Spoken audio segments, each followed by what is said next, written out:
Welcome to Pinnacle online coaching classes. आप सभी का स्वागत है। मैं आपके साथ कर रही हूँ 9 अगस्त को आए हुए जीके के क्वेश्चंस जो सेकंड और थर्ड शिफ्ट में आए हैं वो कर रही हूँ। पहला क्वेश्चन है हमारा, when was second battle of Tarain fought. ये जो बैटल्स ऑफ तराइन हैं बहुत ही इंपॉर्टेंट थे। एक हमारा जो बैटल हुआ था वो 1191 में हुआ था और वो मोहम्मद गौरी और पृथ्वीराज चौहान के बीच में हुआ था, जिसमें कि पृथ्वीराज चौहान जी जो है वो विजय हुए थे और मोहम्मद गौरी को लौटकर जाना पड़ा था। ये हुआ था आपका 1191 में। लेकिन अगले ही साल 1192 में दोबारा से मोहम्मद गौरी ने अटैक किया था और पृथ्वीराज चौहान जो है हार गए थे। बहुत ही इंपॉर्टेंट ये बैटल है क्योंकि इसके बाद ही फिर भारत में दिल्ली सल्तनत की नींव रखी गई थी, क्योंकि मोहम्मद गौरी जो है ये पीछे अपने ट्रस्टेड स्लेव्स को छोड़ गए थे और उन्होंने फिर आगे इंडिया में मुस्लिम रूल की नींव रखी। अगला क्वेश्चन था, वेयर आर शहादरीज लोकेटेड। शहादरीज जो हैं ये वेस्टर्न घाट्स में लोकेटेड है। वेस्टर्न घाट्स जो है आपके अलग अलग नामों से भी जाना जाता है। उसका जो सदर्न मोस्ट पोर्शन है उसको हम मलाबार कोस्ट कहते हैं। ओके, वहां पर जो वेस्टर्न घाट्स हैं उसको हम आपने काफी बार सुना होगा कि जब मानसून आता है तो इस तरह से बात होती है न्यूज में कि मानसून मलाबार पहुंच गया है, फिर कौन कौन कोस्ट जो है। ठीक है, तो शहादरीज जो है ये वेस्टर्न घाट्स में लोकेटेड है। मिस यूनिवर्स 2016 कौन बनी? मिस यूनिवर्स बनी है, अगर मैं इनका नाम सही से बोल पाऊं तो इनका नाम है आइरिस मिटेनरे। ओके, ये जो कॉन्टेस्ट है कहां पर हुआ था? मिस यूनिवर्स 2016 का कॉन्टेस्ट ये हुआ था फिलीपींस में। ओके, फिलीपींस में हुआ था, याद रखना। और साथ में आप ये भी याद रखना कि ये 65वां कॉन्टेस्ट था, 65वां कॉन्टेस्ट था। आगे चलते हैं, who built Konark temple. Konark temple का निर्माण किसने करवाया? ये करवाया है नरसिम्हा देवा प्रथम ने और ये ईस्टर्न गंगा डायनेस्टी के रूलर थे। बग क्या होता है? Bug error in a program है। Anti defection law is in which schedule? ये पूछा गया था। आंसर है इसका 10th schedule. Anti defection law को हम सिंपल हिंदी में दल बदल वाला वो जो कानून है उससे संबंधित है ये। आगे के लिए आप ध्यान रखना कि ये 52nd अमेंडमेंट एक्ट के तहत ये 10th शेड्यूल ऐड किया गया था और 1985 में ये आपका 52nd अमेंडमेंट एक्ट आया था। फिर अगला क्वेश्चन है हमारा, ज़ारियस जैनसन इन्वेंटेड द। इन्होंने किस चीज की खोज की थी? इन्होंने इन्वेंट किया था माइक्रोस्कोप। और ये जो व्यक्ति था कोई साइंटिस्ट वगैरह नहीं था, ये एक साधारण सा डच स्पेक्टिकल मेकर था और इन्होंने ये खोज की थी। आगे है, regional rural banks are regulated by, they are regulated by NABARD. आगे दो क्वेश्चंस दे रही हूं आपको, ये बुक से रिलेटेड आपके क्वेश्चंस आए हैं अलग अलग शिफ्ट्स में। नंबर्स डू लाई, ये किसकी किताब है? नंबर्स डू लाई जो है ये आकाश चोपड़ा की किताब है।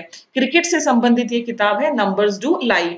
अगला क्वेश्चन है, the world outside my window, ये किसने लिखी है? ये लिखी है रस्किन बॉन्ड ने। बुक्स पर क्वेश्चंस ऑलमोस्ट हर पेपर में पूछे जा रहे हैं, इसीलिए पिनाकिल ने आपके लिए पूरा वीडियो बनाकर डाला है बुक से संबंधित, आप वो देखें। A group of cells is called, a group of cells को क्या कहते हैं? ग्रुप ऑफ सेल्स को टिश्यू कहते हैं। बायोलॉजी का question, who received the Padma Shri award for cooking in 2017? 2017 में किसको पद्मश्री अवार्ड दिया गया कुकिंग के लिए? ये दिया गया है संजीव कपूर को। और संजीव कपूर एक ऐसे शेफ हैं जिनको ये अवार्ड दिया गया है। इनके अलावा केवल एक और शेफ हैं जिनका नाम है जिनका नाम है तरला दलाल, TARLA, तरला दलाल। उनको भी हमने पद्मश्री, भारत सरकार ने पद्मश्री दिया था फॉर कुकिंग। बैक्टीरिया की खोज किसने की? बैक्टीरिया की खोज की है एंटन वैन ल्यूवेनहोक ने।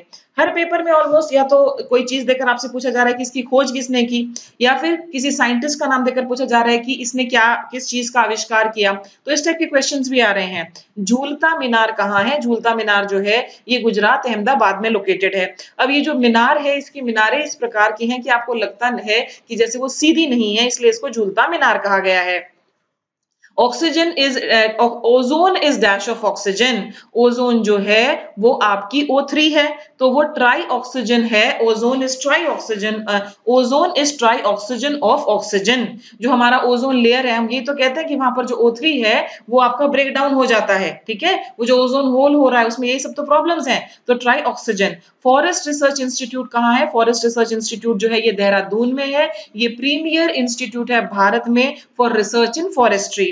Parliament of India consist of, देखिए पॉलिटी में इससे सिंपल क्वेश्चन नहीं आ सकता। आप राष्ट्रपति पर कोई भी क्वेश्चन पढ़ेंगे तो आप पढ़ेंगे कि हम या पार्लियामेंट पर कोई भी क्वेश्चन पढ़ेंगे तो पढ़ेंगे आप कि जो हमारा पार्लियामेंट ऑफ इंडिया है it consist of both houses of parliament and the president of India. अगला क्वेश्चन, ब्लड का पीएच कितना होता है? ब्लड पीएच इज बेसिक और एसिडिक। ब्लड का जो पीएच है वो है स्लाइटली बेसिक। अगर आपका पीएच 7 आता है तो इसका मतलब है कि जो पीएच है वो न्यूट्रल है, ठीक है। जो नॉर्मल ब्लड है उसका जो पीएच है it is slightly regulated, it is tightly regulated between 7.35 and 7.45। 7 से ऊपर हो जाने से बेसिक हो जाता है और इसके बीच रेंज होता है ब्लड के पीएच का, ठीक है। इससे कम होने से, 7 से कम होने से एसिडिक होता है।